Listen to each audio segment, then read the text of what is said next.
கண்டிப்பா மேடம். பொதுவா பாருங்க, மகரத்தினோட ராசி அதிபன் யாரு அப்டின்னா சனி பகவான் மேடம். பொதுவா இந்த 4ஆம் பாவம் அப்டின்றது எத குறிக்குது அப்டின்னா மேடம், போட்டி.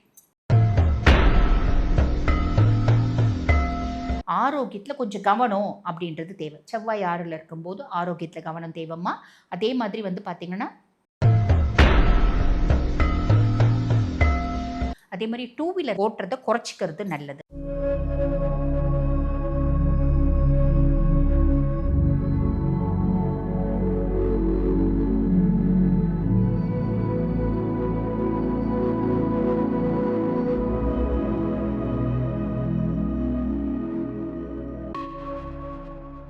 தீபா அருளாளன் மேடமை நீங்க நேர்ல சந்திக்கணும், அஸ்ட்ராலஜி ரீதியா சந்திக்கணும் அப்படின்னு நினைச்சீங்கன்னா, உங்களுடைய ஜாதகம் பார்க்கணும் அப்படின்னு நினைச்சாலும் வீடியோல தெரியிற நம்பருக்கு கால் பண்ணி அப்பாயின்மெண்ட் வாங்கி நேர்லயும் நீங்க கன்சல்டேஷன் எடுத்துக்கலாம்.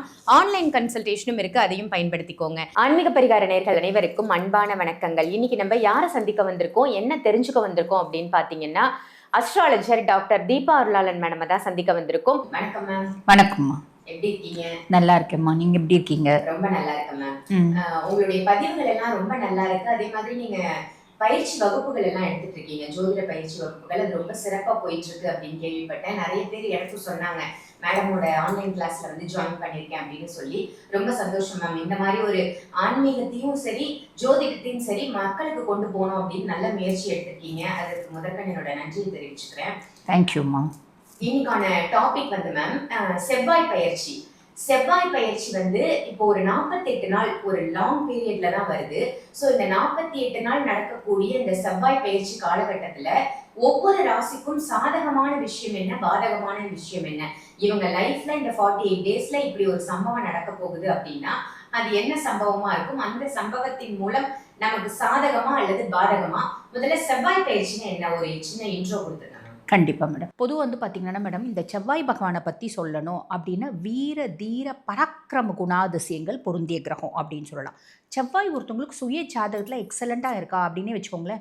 100 பேர் இருந்தாலும் செவ்வாய் ஆதிக்கம் பெற்றவங்க, செவ்வாய் உச்சம் அடைஞ்சவங்க, அவங்களோட ஆட்டிடியூட் பிஹேவியர்ல வேற மாதிரி இருக்கும். நான் சிங்கம் மாதிரி உட்காருவேன் அப்படின்றது தான் செவ்வாயினோட கேரக்டர். அதே மாதிரி அடங்க மறு அப்படின்றது செவ்வாயினோட கேரக்டர். நான் பாட்டு நான் உண்டு, என் வேலை உண்டுன்னு இருப்பேன். என்ன லைட்டா சீன் அப்படின்னா கூட பெரிய நான் பார்த்தீங்கன்னா 5 தலை பாம்பு மாதிரி படம் எடுப்பேன் அப்படின்றதும் செவ்வாயினோட கேரக்டர். பொதுவாக பார்த்தீங்கன்னா எல்லாரும் செவ்வாய் அப்படின்னாலே கோவம் வரும், டென்ஷன் ஆவாங்க, இரிட்டேட் ஆவாங்க, அதெல்லாம் சொல்லுவாங்க. ஆனால் செவ்வாயினோட எக்ஸ்ட்ராடினரி கேரக்டர்ஸ் நிறைய இருக்குது மேடம். நான் ஒரு விஷயத்தை செய்யணும் அப்படின்னு முடிவு பண்ணிட்டேன் அப்படின்னா நானே வேணாம் அப்படின்னு யோசிச்சாலும் அதுலேருந்து பின்வாங்க மாட்டேன். நல்லதோ கெட்டதோ நான் செஞ்சு முடிச்சுடுவேன்ப்பா அப்படின்ற மாதிரி ஏகப்பட்ட எக்ஸ்ட்ராடினரி சூப்பர் டூப்பர் கேரக்டர்ஸ் செவ்வாய் பகவானுக்கு இருக்க தான் செய்யுதுங்க மேடம். அப்போ இந்த செவ்வாய் பயிற்சி ஆகஸ்ட் மாதம் 2ஆம் தேதியிலேருந்து செப்டம்பர் மாதம் 18ஆம் தேதி வரைக்கும் ஏறக்குறைய 48 நாட்கள் செவ்வாய் பகவான் பார்த்தீங்கன்னா மிதுனத்தில் சஞ்சாரம் பண்ணுறார். புதன் அவருக்கு சமமான ஆற்றல் பொருந்திய கிரகம். ஆக மிதுனத்தில் சஞ்சாரம் பண்ணி கண்டிப்பாக ஒவ்வொரு ராசிக்கும் நீங்கள் கேட்ட மாதிரி சாதகமா பாதகமா அப்படின்னு கேட்டீங்க. அந்த மாதிரி சாதகமான பலன்களை கொடுக்க போறாரு. பாதகமான பலன்கள் கொடுக்கக்கூடிய ராசிகளும் இருக்க தான் செய்யுது. அப்படி பாதகமான பலன் அப்படின்னா அதை என்ன பண்ணா செவ்வாய் பகவான் பிரீத்தி ஆவார், அந்த மாதிரி விஷயங்களும் நம்ம இந்த பதிவுல சொல்லலாம் மேடம். சூப்பர் மேம், ரொம்ப அழகா சொன்னீங்க. செவ்வாய் பயிற்சினா என்ன, எப்ப செவ்வாய் பகவான் பயிற்சி ஆறாரு அப்படின்னு ரொம்ப நல்ல தகவல் கொடுத்தீங்க. இப்ப நம்ம ஒவ்வொரு ராசியா செவ்வாய் பயிற்சியோட அந்த பலாபலன்கள் என்ன, சாதகம் என்ன, பாதகம் என்ன, என்ன சம்பவம் நடக்க போகுது அப்படின்றத தெரிஞ்சுக்கலாம் மேம். கண்டிப்பா மேம், கண்டிப்பா மேம். நம்ம இன்னைக்கு பார்க்க போறது மகர ராசி. மகர ராசி நேயர்களுக்கு இந்த செவ்வாய் பயிற்சி காலகட்டம் என்ன மாதிரி விஷயங்களை கொடுக்க போகுது, அந்த 48 நாட்கள் இவங்க லைஃப்ல என்னென்ன மாற்றங்கள் நடக்க போகுதுன்னு சொல்லுங்க. கண்டிப்பா மேடம். பொதுவாக பாருங்க, மகரத்தினோட ராசி அதிபன் யாரு அப்படின்னா சனி பகவான் மேடம். சனிக்கு செவ்வாய் நட்பா பகையா அப்படின்னா பகை கிரகம். சனிக்கும் செவ்வாய்க்கும் சுத்தமாக ஒத்து வராது. இவர் பார்த்தீங்கன்னா இப்போ என்ன பாவத்தில் போய் உட்கார்ந்துட்டு இருக்காரு, 6ஆம் பாவம் ருணரோக சத்ருஸ்தானத்தில் போய் உட்கார்ந்துட்டு இருக்காரு. பொதுவாக செவ்வாய் பகவான் சனீஸ்வரனுக்கு பார்த்தீங்கன்னா, அதாவது மகர ராசினோட ராசி அதிபன் சனீஸ்வரன். அப்போ மகரத்துக்கு பார்த்தீங்கன்னா 4 மற்றும் 11க்கு அதிபன். சுகஸ்தானாதிபதியும் செவ்வாய் தான், லாபஸ்தானாதிபதியும் செவ்வாய் தான். பொதுவாக இந்த 4ஆம் பாவம் அப்படின்றது எதை குறிக்குது அப்படின்னா மேடம், போட்டி. நான் ஒரு காம்படிஷனில் கலந்துக்கிறேன் அப்படின்னா அதில் என்னோட தன்மை என்ன அப்படின்ற ஒரு போட்டியை குறிக்குது. மற்றவங்களுக்கு சேவை செய்கிறது அதை குறிக்குது. அதே மாதிரி பார்த்திங்கன்னா நோய், எதிரி, கடன், ருண ரோக சத்ருஸ்தானம் அப்படின்னு சொல்லுவாங்க. அதை குறிக்குது. அப்போ இந்த இடத்துல செவ்வாய் வந்து உட்கார்ந்துட்டு இருக்கிறது அப்படின்றது வந்து பார்த்திங்கன்னா ஆல்ரெடி மகர ராசி அன்பர்களுக்கு ஏதாவது ஹெல்த் இஷ்யூஸ் இருக்குது. ஆல்ரெடி டயபெட்டிக் இருக்குமா, ரொம்ப நாளாக டயபெட்டிக் இருக்குது. நான் வந்து டாக்டரை போய் பார்க்காம இப்போ நிறைய பேர் அப்படி தானே மேடம் பண்ணுறாங்க. எப்பயோ டாக்டர் எழுதி கொடுத்துருப்பார் மாத்திரை, அதையே வாங்கி சாப்பிட்றது. தயவு செஞ்சு ஒரு முறை செக்கப் அப்படின்றது போயிடுங்க. அப்போ ஆரோக்கியத்தில் கொஞ்சம் கவனம் அப்படின்றது தேவை. செவ்வாய் 6ல் இருக்கும்போது ஆரோக்கியத்தில் கவனம் தேவைம்மா. அதே மாதிரி வந்து பார்த்திங்கன்னா வண்டி வாகனம் ஓட்டும்போது கவனம் அப்படின்றது தேவை. ரொம்ப அலைவாங்க. 7 நாட்டு சனி வந்துட்டு போனதுலேருந்து நான் திருப்பி முதல்ல மாதிரி வரணுங்க அப்படின்னு என்னோடய அலைச்சல் ரொம்ப ஜாஸ்தி இருக்குது. நம்ம என்ன பொதுவாக வந்து பார்த்திங்கன்னா சனி இப்போ சகாய சனியாக இருக்கார். அதாவது 2.5 வருஷம் 2028 வரைக்கும் அவர் சகாய சனி தான். 2028 வரைக்குமே உங்களுக்கு நிறைய நல்லது செய்ய போகிறார். அப்போ ஏன் நம்ம இவ்வளோ அலைய வேண்டாம். நம்ம நிறைய உழைச்சாச்சு, நிறைய வந்து எல்லாருக்கும் செஞ்சாச்சு, நிறைய கஷ்டப்பட்டாச்சு, யாருமே நம்மளுக்கு திருப்பி செய்யலை. கரெக்டு தான். எல்லாரையும் ஆளாக்குன இவங்களை ஆளாக்கிக்க முடியும் மேடம். உன்னை நான் தான் ஆளாக்குனேன், என்ன நான் ஆளாக்கிக்க மாட்டேனா அப்படின்றத நீங்கள் ஞாபகம் வச்சுக்கோங்க. ஞாபகம் வச்சுட்டு பயங்கரமாக அலையிறது அப்படின்றதையும் உங்கள் அவாய்ட் பண்ணும். ஃபஸ்ட் விஷயம். சரி, இப்போ என்னென்னா ஹெல்த்தில் எதுக்கு சொல்ல வரேன், ஹெல்த்தில் கவனம் தேவை. சும்மா சுற்றி உழைக்கிறேன்னு அப்படின்னு சாப்பாடை விட்டுடுறது, தூக்கத்தை விட்டுடுறது, இதெல்லாம் கண்டிப்பாக இவங்க செய்யக்கூடாது மேடம். ஆரோக்கியத்தில் ரொம்ப கவனம் அப்படின்றது வேணும். அதே மாதிரி 2 வீலர் ஓட்டுறதை குறைச்சிக்கிறது நல்லது மேடம். இது வேண்டாம்.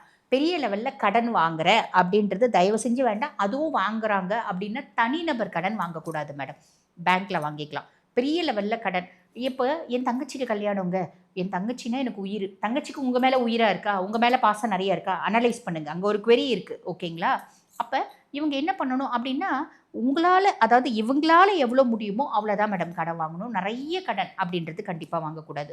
ஸோ இந்த மாதிரி ஒரு சில விஷயங்களில் கவனமாக இருக்கணும். ஆரோக்கியத்தில் கவனம், கடனில் கவனம், அதே மாதிரி பார்த்திங்கன்னா வண்டி வாகனம் ஓட்டும் போது கவனம். ஏதோ ஒரு விதத்தில் லைட்டாக மருத்துவ செலவு வரத்துக்கு வாய்ப்பு உண்டு. சரி, இப்போ இவங்க காம்படிட்டிவ் எக்ஸாம்ஸ்லாம் எழுதுகிறாங்க அப்படின்ற பட்சத்தில் சக்ஸஸ் ஆகிடுவாங்க. நான் ஒரு போட்டித் தேர்வு எழுதுகிறேன் அப்படின்னா சக்ஸஸ் ஆகிடும். அது வந்து ஒரு பெரிய ப்ளஸ்ஸு. அதே மாதிரி பார்த்திங்கன்னா மற்றவங்களுக்கு சேவை செய்கிறேன். நான் வந்து ஒரு ஆர்கனைசேஷனில் இருக்கேன். என்னோடய தொழிலே சேவை சம்மந்தப்பட்ட தொழில். ஒரு என்ஜிஓவில் இருக்கேன், ஒரு மருத்துவராக இருக்கேன். இப்போ வந்து பாருங்கள், நான் சைக்காலஜிஸ்டாக இருக்கேன், அதாவது மனோதத்துவ நிபுணராக இருக்கேன், இல்லைன்னா சைக்காட்ரிஸ்டாக இருக்கேன், மனோதத்துவ டாக்டராக இருக்கேன், மருத்துவராக இருக்கேன். இப்படி எதுவாக இருந்தாலும் மற்றவங்களுக்கு சேவை செய்யக்கூடிய தொழில் நீங்கள் இருக்கீங்க அப்படின்னா, ஒரு ஸ்பிரிச்சுவல் பர்சனாக இருக்க, ஒரு ஆன்மீகவாதியாக இருக்க, ஒரு ஆசிரமம் வச்சு நடத்துகிற, இந்த மாதிரியெல்லாம் தொழிலில் நீங்கள் இருக்கீங்க அப்படின்னா நீங்கள் மற்றவங்களுக்கு சேவை செய்கிறது அப்படின்றது இன்னும் அதிகமாகும். நீங்கள் செய்யக்கூடிய சேவைகள் அத்தனையும் பலிதமாகும் அப்படின்னு சொல்லலாம். ஆக மகரம் கவனமாக இருக்க வேண்டியது நான் 3 விஷயம் சொன்னேன். இதில் கொஞ்சம் கவனமாக இருந்தால் ரொம்ப நல்லது மேடம். Super ma'am. மகர ராசி எந்தெந்த விஷயத்துல கவனமா இருக்கணும் அப்படின்னு சொல்லியிருக்கீங்க. மகர ராசிக்கு நடக்கக்கூடிய அந்த சம்பவம் என்ன மேம்? இந்த 48 டேஸ்ல இந்த ஒரு விஷயம் நடக்கும்னா என்ன நடக்க போகுது? ஹெல்த் டார்கெட் ஆகும் மேடம். இவங்களுக்கு வந்து பார்த்திங்கன்னா ஆரோக்கியம் சார்ந்த ஒரு சம்பவம் அப்படின்றது சாலிடாக நடக்கிறதுக்கு வாய்ப்பு உண்டு மேடம். மேம், இப்போ இவங்களுக்கு வந்து ஒரு சில பாதகமான விஷயங்கள் சொன்னீங்க இல்லையா, இதை வந்து இவங்க எப்படி மேம் சாதகமா மாத்திக்கிறது?